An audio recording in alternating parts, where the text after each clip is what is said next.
Welcome to this explainer, where we're going to uncover the timeless Islamic principles for building ethical wealth, avoiding financial traps, and, most importantly, achieving true contentment. Money is universally recognized as one of the greatest tests in life. We all know people who earn an absolute fortune but never seem to find any peace, right? And then there are others who earn very little, yet they live with profound contentment and just count their blessings every day. So why is that? Well, today we are going to look closely at a framework that beautifully answers that exact question. So let's dive into a massive paradigm shift. In Islam, wealth isn't just about accumulation or trying to hit a high score in your bank account. It is fundamentally about the ethical journey of how that money flows through your life. It's definitely not considered evil. It's a trust. So the core question isn't simply how much do you have? The real test is simply this: how did you earn it? How did you spend it? And what did you leave behind? Here is our roadmap for this financial ecosystem.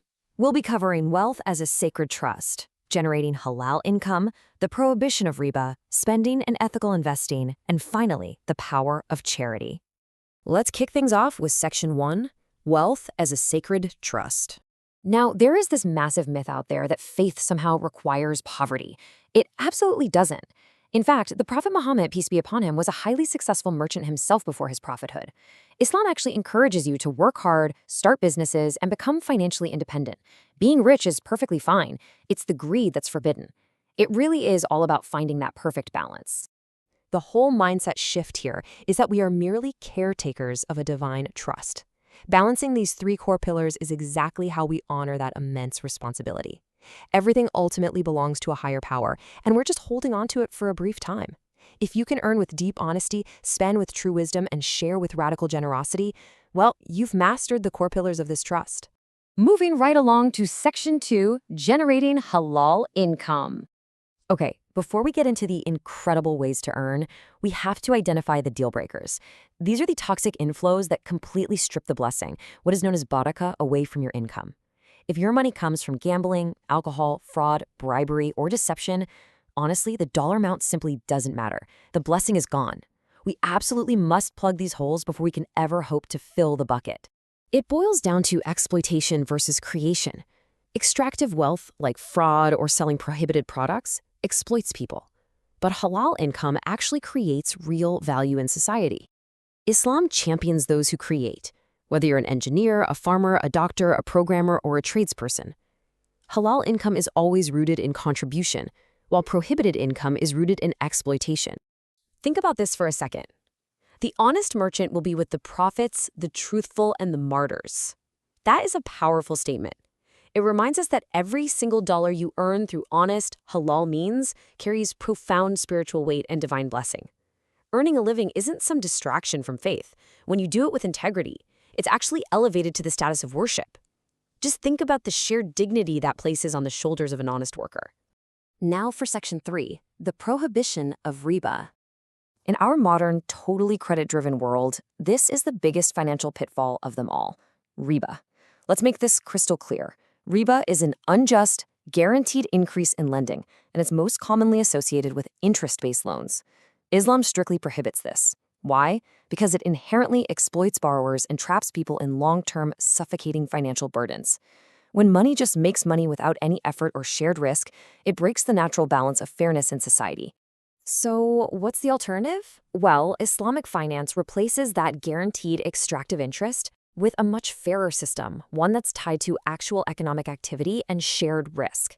Instead of forcing all the risk onto the borrower, the Islamic model demands profit and risk sharing. It relies on asset-backed financing. It completely aligns financial gain with real, tangible economic growth, rather than just arbitrary numbers on a debt ledger. Which brings us to Section 4, Spending and Ethical Investing. Right, so you've earned it ethically and avoided riba. Now what? The Quran provides this beautiful moderation spectrum, challenging us to find the middle ground between hoarding our wealth out of fear and recklessly wasting it on endless consumption. Neither extreme is healthy. Being a miser literally starves your family and community, while wasting money turns luxury into a dangerous, never-ending addiction. I actually want you to ask yourself this exact question before your next purchase. Do I need it, or do I simply want it? It sounds basic, I know, but remembering that contentment is vastly greater than luxury is the true secret to financial freedom. By simply living a little below your means, you create a buffer of safety. Plus, you protect yourself from the exhaustion and anxiety of constantly chasing the next big purchase. And when you do save up an emergency fund and finally have a surplus, Islamic principles encourage you to practice patience and put that money to work. There are incredible Sharia-compliant vehicles available today, from ethical equity funds and real estate to agriculture and shared risk partnerships. You can grow your wealth while sleeping soundly at night, knowing for sure your investments aren't funding prohibited industries. And finally, Section 5, the power of charity. Ultimately, giving isn't just a loss of funds from your account. It is a profound act of worship that purifies your wealth and strengthens your entire community. Zakat is an obligation for those who are eligible, acting as a vital social safety net, while sadaqah is voluntary charity. Both of these practices are beautiful reminders that wealth is a tool to uplift others, not just a mechanism to build higher walls around ourselves. This brings us to the ultimate paradox of the halal money life cycle.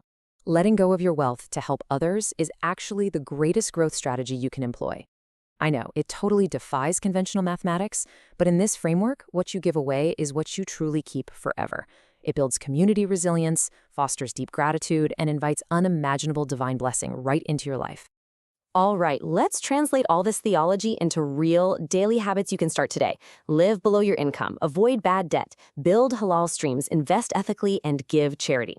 Following this exact sequence bulletproofs your financial life and perfectly aligns it with your deepest values. True success is measured by the good you do with what you've been entrusted. So I'll leave you with this final thought. How will you ensure your money remains a blessing rather than a burden? Take a hard look at your financial flows this week. Where can you inject a little more wisdom, a little more honesty, and a whole lot more generosity?